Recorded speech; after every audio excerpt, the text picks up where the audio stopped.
tous et bienvenue pour ce deuxième numéro de C'est l'invité. Aujourd'hui, nous recevons le député Horizon de Charente, Thomas Mesnier, alors que le pays entre dans une semaine sociale et politique aussi chargée qu'incertaine. Bonjour Thomas Mesnier et merci d'avoir accepté notre invitation. Bonjour, merci. Première question pour rentrer dans le vif du sujet. Est-ce que vous êtes sur la même ligne que François Hollande qui estime que le débat sur le budget a été assez long et qu'il faut maintenant passer par le 49.3 ? Il est important de débattre. On a beaucoup débattu déjà depuis la semaine dernière. Et en réalité, on sait très bien qu'on va arriver à un point de blocage avec les oppositions qui ont déjà annoncé que toutes s'opposeraient au budget. Et donc on n'a en réalité aucun autre choix que de passer par le 49.3 pour faire adopter le budget. Donc le plus tôt, de mon point de vue, effectivement, sera le mieux. Les débats parlementaires reprennent ce lundi à 16 heures. Est-ce que vous savez, vous avez une idée du jour où le 49.3 pourrait passer ? Est-ce que ça peut être demain en plein milieu d'une journée de grève ? Écoutez, ça peut être demain, ça peut aussi être mercredi. De toute façon, les débats devaient sur le budget de l'État pour 2023 se terminer mercredi. Vendredi soir, il restait encore plus de 2000 amendements à examiner, donc on sait très bien qu'on n'arrivera pas au bout. Je ne sais pas encore si le gouvernement voudra aller au maximum pour prouver sa volonté de dialogue avec les oppositions, mais au plus tard, ce sera mercredi en fin de journée. Ce qui a été surprenant la semaine dernière, c'est de voir plusieurs amendements sur des sujets qui sont d'ailleurs souvent importants être portés ou soutenus par des groupes de la majorité et surtout votés contre l'avis du gouvernement. On pense notamment à celui sur les superdividendes proposé par le président du groupe Modem à l'Assemblée, M. Mattei, et il a été voté et soutenu par bon nombre d'oppositions. N'est-ce pas finalement là la plus grande fragilité de ce gouvernement et de cette majorité ? En réalité, dès que toutes les oppositions s'allient ou que les républicains s'abstiennent et qu'on a souvent des espèces de coalitions un peu surprenantes entre le Rassemblement national et la NUPES, la majorité est systématiquement battue sur à peu près tous les sujets, quand bien même la mobilisation est grande et elle l'est. Alors, il peut y avoir parfois des amendements d'une partie de la majorité qui trouvent alliance avec des oppositions. Depuis le mois de juin, l'Assemblée nationale est quand même très différente de ce que j'ai connu sur les 5 dernières années. Et on gagnerait à faire en sorte d'être les plus stables possibles au sein de la majorité. Alors, il y a eu du travail depuis le mois de juin et je crois qu'on y arrive peu à peu. Mais on va dire ces camouflets qui viennent de l'intérieur de la majorité, comment ils sont vécus justement en interne ? C'est déjà une majorité assez fragile, relative. Comment faire pour que vous arriviez à trouver une plus grande stabilité pour pas vous, entre guillemets, tirer vous-même des balles dans le pied ? Eh bien, ça passe par un plus grand travail préparatoire des textes, par plus de discussions. On a un peu pêché au mois de juillet-août sur ce sujet, mais tout simplement parce qu'on était dans la foulée des législatives. Là, on a eu le mois de septembre sans séance dans l'hémicycle. Ça ne veut pas dire qu'il n'y avait pas de travail des députés, au contraire, pour préparer les textes. On a, pour la plupart, bien bordé les sujets. Mais il peut arriver qu'effectivement, des sujets aient été pas forcément aussi bien anticipés qu'ils auraient dû, et que ça mette la majorité en fragilité. Ça vous oblige, vous, les députés de la majorité, à être tout le temps en séance pour éviter ces votes surprises contre la majorité ou le gouvernement ? De fait, depuis le mois de juin, avec une majorité relative, on est très très très mobilisé à l'Assemblée nationale, en particulier dans l'hémicycle.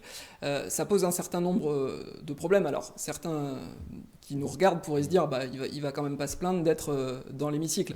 Le fait est que le député, il doit être dans l'hémicycle à l'Assemblée nationale, il doit aussi être en circonscription. C'est une espèce d'injonction contradictoire en permanence. Il faudrait être presque schizophrène pour allier les deux. Là, depuis le mois de juin, si on veut faire en sorte que les choses se passent bien dans le débat, il faut être le plus possible dans l'hémicycle. Et ça pose même un certain nombre de difficultés dans la préparation des textes qui suivent. Donc on travaille beaucoup, mais on est là pour ça. Et force est de constater que, de toute façon, quand bien même on est là, s'il y a alliance des majorités, des oppositions, parfois, ou même souvent surprenantes, la majorité se retrouve battue, il faut l'accepter. On parle beaucoup de la NUPS ou du RN comme opposition, mais on a l'impression que c'est un peu le pivot, c'est plus les Républicains qui peuvent faire basculer certains votes. Est-ce que c'est ce sentiment-là que vous avez ? Est-ce que les Républicains on va dire ça un peu trivialement, font monter les enchères par rapport à la majorité pour garder cette Alors, majorité. mécaniquement, quand toutes les forces en présence à l'Assemblée nationale sont là à due proportion, les Républicains ont un rôle pivot. Il s'avère que leur mobilisation est un peu moindre par rapport aux autres groupes d'opposition depuis le mois de juin. Ils s'en servent, notamment pour faire monter les enchères, parfois sur des amendements, notamment dans la séquence budgétaire.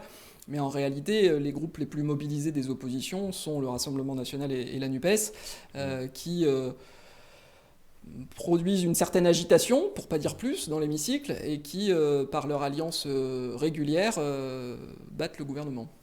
Je reviens sur le 49.3 qui donc devrait être proposé par le gouvernement cette semaine.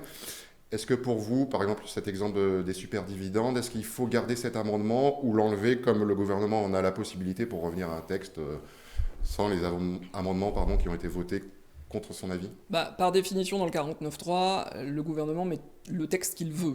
Donc il va choisir parmi les amendements votés ceux qu'il retient, ceux qu'il ne retient pas. Il y a fort à parier que les amendements portés par la majorité et votés largement par la majorité seront repris. Je sais que d'autres amendements aussi issus de l'opposition ont plutôt le vent en poupe, que ce soit des amendements des Républicains, que ce soit des amendements des écologistes, par exemple, pour être gardés, conservés. Après, sur tel ou tel amendement, je ne peux pas m'engager, de fait c'est le gouvernement qui choisit, mais sur la question des super dividendes, il y a eu un soutien par une partie du groupe Renaissance. C'est pas dans la philosophie du gouvernement aujourd'hui qui est celle de ne pas créer de nouvelles taxes, mais nous verrons dans les 2 jours qui viennent. Dans cette semaine sociale très chargée, avec des grèves et toujours un manque de carburant dans une bonne partie du pays, est-ce que ce 49.3 qui pourrait tomber mercredi, donc au lendemain de ce jour de grève, ce mardi, est-ce que ce 49.3 ne risque-t-il pas de rajouter encore un peu plus d'huile sur le feu d'une situation très, très instable, ou en tout cas gazeuse en France? Alors, moi c'est mon inquiétude de savoir comment le 49.3 va être perçu dans la population, en sachant que c'est pas un 49.3 auquel il faut s'attendre, mais c'est plusieurs 49.3, en réalité jusqu'à 15 49.3 dans les différentes séquences de première, deuxième lecture et lecture définitive, que ce soit du budget de l'État ou du budget de la sécurité sociale. Il faut s'attendre à ça sur les 2 mois qui viennent. Oui, c'est ce que vous me disiez hors antenne, donc c'est pas un seul 49.3, on peut aller à 15 parce que le système fait qu'il faut revoter à chaque fois les textes et chaque partie de texte. Donc 15 49.3 sur les 2 mois. Sur les 2 mois qui viennent. J'ai bien conscience que ça peut être considéré comme brutal dans une partie de la population, et pour autant, on n'a pas le choix. Aujourd'hui, les oppositions l'ont dit, l'ont redit, que ce soit le budget de l'État, que ce soit le budget de la sécurité sociale, que je connais encore mieux, ils ont prévu de voter contre tous ces textes, et on ne peut pas laisser ni l'État ni la sécurité sociale sans budget pour l'année prochaine. Il s'agit de payer, d'assurer le fonctionnement des écoles, des hôpitaux, de payer les retraites, etc. On a besoin d'un budget, donc c'est pour ça qu'il faut en passer par 49.3 en cas de blocage, et c'est les oppositions qui nous y conduisent, pas autre chose. Il faut quand même se dire que depuis une semaine, on a beaucoup débattu, la majorité et le gouvernement ont été battus à plusieurs reprises par les oppositions, c'est le jeu démocratique, mais il faut se dire que tous les amendements votés produisent 8 milliards de dépenses supplémentaires. On n'en a juste pas les moyens, et les oppositions, au fur et à mesure des amendements... Il y a certaines recettes que le gouvernement n'accepte pas de prendre. Je reviens sur l'exemple des superdividendes. Là, en l'occurrence, c'est 8 milliards tout confondu, y compris les recettes potentiellement provoquées par les amendements votés. Les oppositions, amendement après amendement, font plaisir à des catégories diverses dans la population. J'aimerais pouvoir faire pareil, mais il y a un principe de responsabilité quand on est élu. On ne peut pas voter un budget déjà déficitaire de 5% et aggraver le déficit en plus par nos votes. Donc il s'agit de responsabilité, de donner un budget au pays et à la sécurité sociale. Et donc moi j'attends l'usage du 49.3. Et c'est bien malheureux et contraint qu'un parlementaire attend l'usage du 49.3. C'est qu'en réalité, on n'a pas d'autre solution. On revient à votre situation politique un peu plus personnelle au niveau de cette nouvelle mandature. Comment vous avez choisi de passer de En Marche à Horizon pour suivre Édouard Philippe, dont vous êtes le porte-parole d'Horizon au niveau national. Comment vous vivez ce début de mandature? La précédente, vous étiez un des députés qui était mis en avant, un peu le monsieur santé de l'Assemblée. Là, vous êtes un peu plus en marge, puisque vous avez choisi de suivre Édouard Philippe. C'est pas difficile ce changement de statut dans l'Assemblée? Alors d'abord, j'ai lu Charente Libre samedi et je suis toujours macroniste. J'ai tendance à dire que je suis macroniste ascendant philippiste. Et je fais pleinement partie de la majorité. Je ne suis pas en marge de celle-ci. Sur les questions de santé notamment, j'ai fait porter ma voix dans l'examen en commission du budget de la sécurité sociale et comptez sur moi pour continuer là-dessus et pour continuer à porter la voix des Charentais. Il m'arrive régulièrement de demander des rendez-vous dans les différents ministères pour soutenir soit des collectivités, soit des entreprises charentaises.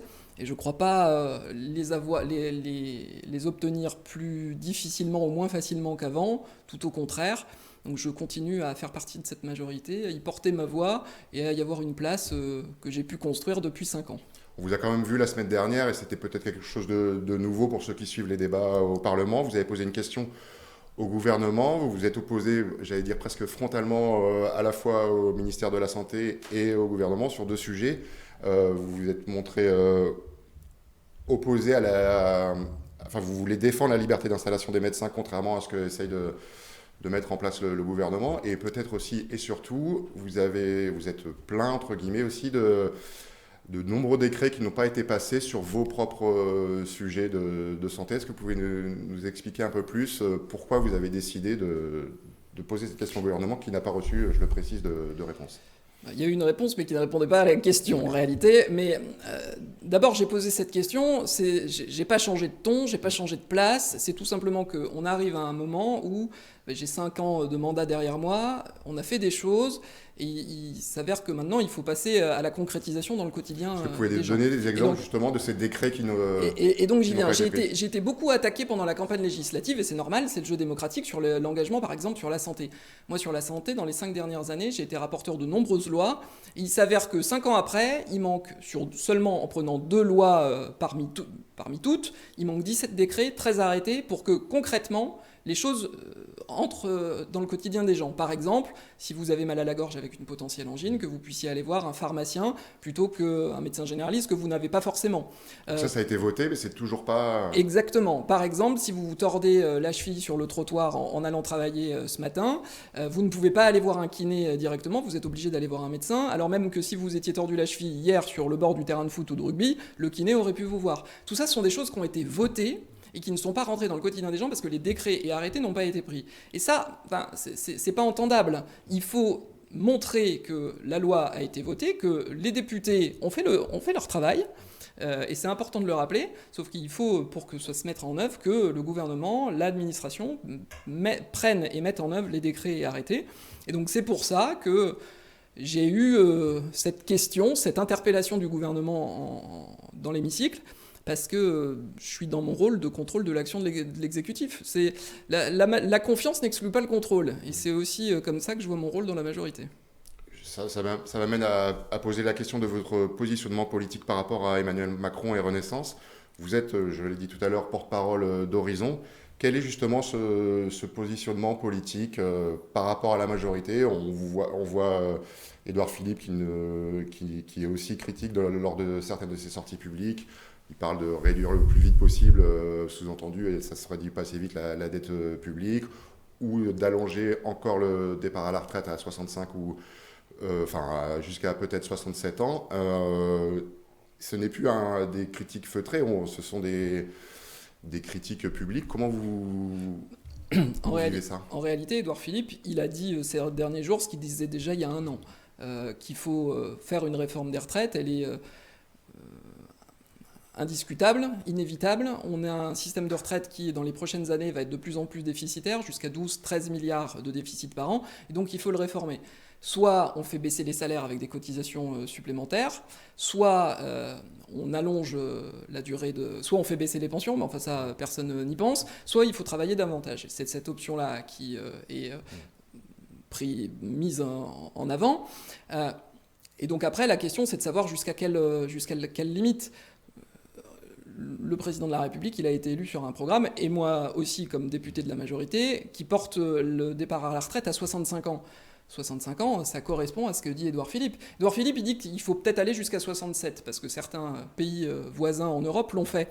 Mais en réalité, parce que ça c'est important de le rappeler, qui est-ce qui part aujourd'hui à la retraite à 67 ans? Ce sont souvent des femmes qui ont eu des carrières hachées par des grossesses, notamment par la maternité, qui se sont occupées de leurs enfants, qui ont des travails qui ne sont pas forcément là où on a le plus gros salaire, que ce soit aide-soignant, que ce soit dans les supermarchés, dans la vente, la grande distribution, qui, elles, partent à 67 ans pour avoir une retraite complète. Est-ce que notre système n'est pas aujourd'hui déjà très injuste?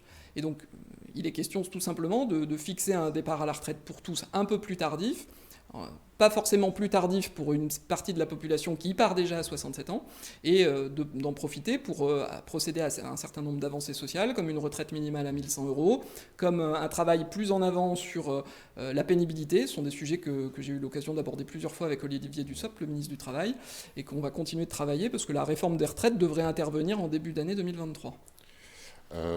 Ça reste quand même des sujets, la dette publique ou la retraite peut-être jusqu'à 67 ans qui peuvent séduire notamment la droite et les républicains. Est-ce que c'est ça le positionnement d'Édouard Philippe, d'être un peu plus, peut-être en 2027, essayer d'être le candidat de cette droite-là? Je prends un autre exemple, la semaine passée, qui dit que des fois on a peut-être du mal à vous suivre à Horizon, dans une élection départementale partielle en Gironde. Vous avez décidé de soutenir le binôme Les Républicains face au binôme investi par En Marche. Est-ce que c'est le début d'une stratégie qui fait que vous allez regarder plutôt sur votre droite? Sur ce qui s'est passé en Gironde, le MoDem a fait exactement la même chose qu'Horizon. Ce ne sont pas d'ailleurs des décisions nationales, mais des décisions locales. Bordeaux, c'est toujours un microcosme un peu particulier, très marqué par Alain Juppé. Et donc il y a beaucoup d'amitié entre les élus bordelais qui ont conduit à ces alliances très locales, en réalité. Après, on a... au sein de la majorité, on en fait pleinement partie, un intérêt plus particulier effectivement sur la maîtrise des comptes publics, de la dette, sur, selon la formule consacrée par Édouard Philippe, l'ordre dans la rue et dans les comptes, qu'on essaie de porter au sein de cette majorité. Mais on fait pleinement partie de la majorité. Moi, vous savez, j'en fais partie depuis 5 ans et je compte bien continuer à en être. Et sans langue de bois, peut-être, même si c'est pas forcément facile, quelles sont les relations entre Emmanuel Macron et Édouard Philippe? On lit beaucoup de choses sur des relations de plus en plus tendues. Emmanuel Macron accepterait avec beaucoup de difficultés, les critiques de moins en moins voilées d'Édouard Philippe. Est-ce que ce sont des relations glaciales entre les deux? Ça, en réalité, c'est à ces deux-là qu'il faudrait le demander. Ils ont beaucoup travaillé ensemble durant les 3 ans où Édouard Philippe était Premier ministre. Moi, ce que je peux vous dire, c'est que j'ai vu le président jeudi, que j'ai pu échanger avec lui comme j'échange depuis 5 ans, et pour bien travailler, aussi bien en faisant remonter les préoccupations des Charentais que sur les sujets sur lesquels je travaille, et qu'il y a une attention marquée au travail d'Horizon dans la majorité. Mais une nouvelle fois, quand il s'agit d'être présent, de voter les textes du gouvernement. Je crois que Horizon a démontré ces derniers jours, ces dernières semaines, qu'il était le groupe, si ce n'est le plus, parmi les plus mobilisés au sein de la majorité. D'accord. On va venir un peu sur quelques questions locales pour terminer. Justement, on parlait de relations. Vous êtes 2 personnes avec le maire d'Angoulême qui représentait Horizon non seulement en Charente, mais aussi régionalement et nationalement, puisque vous êtes le porte-parole national et Xavier Bonnefond est le référent Horizon pour la Nouvelle-Aquitaine. Quelles sont vos relations? Est-ce que c'est pas compliqué de vous être dans une forme de concurrence pour être auprès d'Édouard Philippe? Et peut-être après pour d'autres investitures politiques, est-ce que c'est des relations qui sont bonnes entre Xavier Bonnefond et Thomas Mesnier? Écoutez, il faudra lui demander aussi, mais moi j'ai le sentiment que les relations sont bonnes et c'est heureux entre un député et un maire de la même circonscription, d'autant qu'il est aussi président de Grand Angoulême et conseiller régional. Il n'y a aucune concurrence. Je ne crois pas que d'ailleurs on ait des velléités sur le mandat de l'autre, d'un côté comme de l'autre. On est simplement mobilisé pour travailler avec des valeurs partagées pour le bien des Angoumoisins et des Charentais. Donc c'est ce qui doit nous animer, c'est ce qui nous anime, je crois.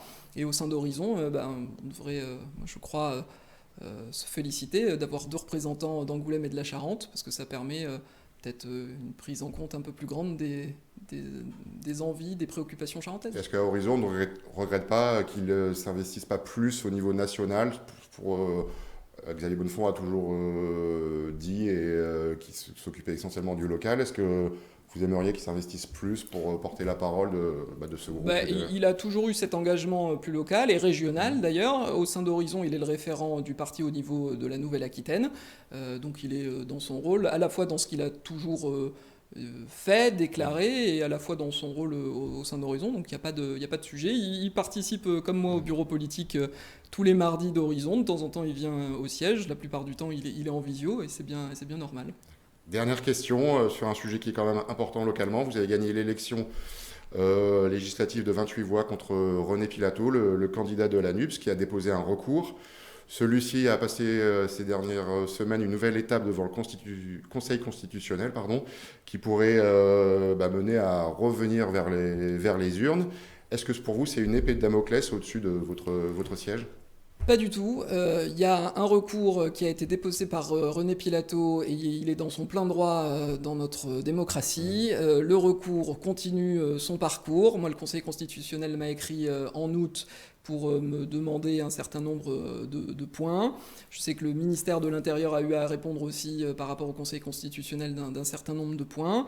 Moi, je fais pleinement confiance et dans nos institutions et dans les bénévoles, les assesseurs qui ont organisé ces élections. Effectivement, la victoire a été de quelques voix. Ça reste une victoire et donc moi, je vis mon mandat, j'exerce mon mandat comme je l'ai exercé depuis 5 ans. Il ne faut surtout pas penser à quoi que ce soit d'autre d'épée de Damoclès ou que sais-je, parce que moi je suis là pour rendre service aux Charentais et aux Français, et c'est comme ça que je vis ce mandat. Très bien, merci d'avoir répondu à notre invitation. Merci beaucoup à vous de nous avoir suivis et à la semaine prochaine pour une nouvelle émission.